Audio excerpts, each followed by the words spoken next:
Drama मन मर्जी की आने वाले एपिसोड बहुत ही कमाल के होने वाले हैं, क्योंकि आने वाले एपिसोड में होने वाला है धमाल। आने वाले एपिसोड में आप लोगों को दिखाया जाएगा कि सीरत की माँ दादा जान के साथ बैठी हुई बातें कर रही होती, तो उनसे कहती है कि मुझे लगता है कि अब शुजा को चाहिए कि सीरत को तलाक दे दे। ये सुनकर दादा जान को गुस्सा आ जाता है और वो बोलते हैं कि ये तुम क्या कह रही हो, कुछ अंदाज़ा भी है तो कि तुम क्या कह रही हो। इस पर अफरोज़ बोलती है कि जी हाँ, मुझे अंदाज़ा है, वही कह रही हूँ जो आज से पहले इस घर में किसी ने नहीं किया और कहा। आखिरी किसी न किसी को तो यानी कि शुरुआत करनी ही होगी। ये सारी बातें सीरत छुपके से सुन रही होती है। इसके बाद दिखाया जाता है कि मंशा अपने जो है ना असल रंग दिखाना शुरू कर देती है। वो सीरत को यानी कि अब ऐसी ऐसी बातें बताना शुरू कर देती है ताकि सीरत जो है ना शुजा से बदगुमान हो जाए और वो उसे छोड़ दे, और बोलती है कि तुम्हारे साथ रिश्ते में होते हुए भी शुजा ने मुझसे मोहब्बत की है और मुझसे शादी की है। अब मुझे नहीं पता कि तुम उससे किस तरह की मोहब्बत करती हो। मेरी मोहब्बत तो ऐसी है कि मेरा एक असूल है कि जो चीज़ मेरी हो जाती है मैं उसे किसी के साथ शेयर नहीं करती।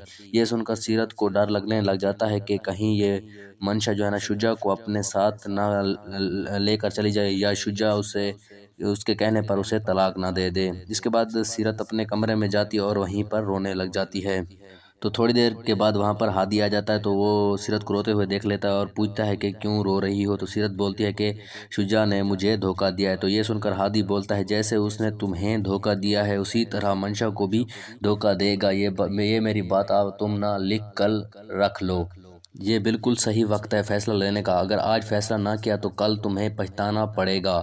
अगर आज नहीं तो फिर कभी नहीं।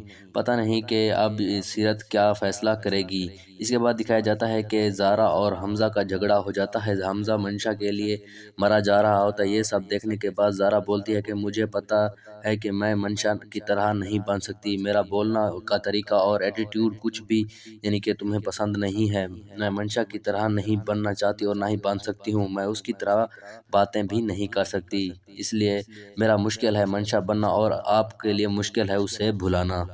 ज़ारा की ये सब बातें सुनने के बाद जो है ना हमज़ा का थोड़ी शक्ल जो है ना थोड़ी तब्दील हो जाती है। मुझे लगता है पे यहाँ पर जो है ना हमज़ा समझ जाएगा कि ज़ारा अब यानी कि उसके साथ गलत हो रहा है, तो वो उसे अपने सारे हकूक़ देना शुरू कर देगा। मुझे तो ऐसे ही लगता है। इसके बाद आप सबको इस ड्रामे का आने वाला इंटरेस्टिंग सीन देखने को मिलेगा, जिसमें शुजा का दादा मंशा के घर पहुंच जाता है और उसके वालिद के साथ खूब बदतमीज़ी करने लग जाता है और उसे कहता है कि आपने अपनी बेटी की शादी शुजा के साथ इसलिए तो नहीं की कि आपको कहीं माली इमदाद की ज़रूरत होगी, यानी कि मदद मिल जाएगी और आपके ख्वाब और ऐश करने की चाह जो है ना वो पूरी हो जाएगी। यही सोच के आपने उसकी शादी शुजा से की है। ये सुनने के बाद मंशा के बाप को बहुत ज़्यादा गुस्सा आ रहा होता है। वो बोलते हैं कि आप बुज़ुर्ग हैं और मेरे घर में मेहमान बनकर आए हैं। इसका मतलब ये हरगिज़ नहीं है कि आप जो कहते जाएं मैं उसे खामोशी से सुनता रहूं। तो इस पर जो है ना वो बोलते हैं सुनना पड़ेगा क्योंकि प्रोफेसर सईद हसन आए हैं। मुझे लगता है कि इतनी बेइज्जती होने के बाद मंशा के वालिद को हार्ट अटैक आएगा। अगर आपको भी ऐसा लगता है तो कमेंट में ज़रूर बताइएगा, और अगर आप हमारे चैनल पर नए हैं तो चैनल को ज़रूर सब्सक्राइब कीजिएगा।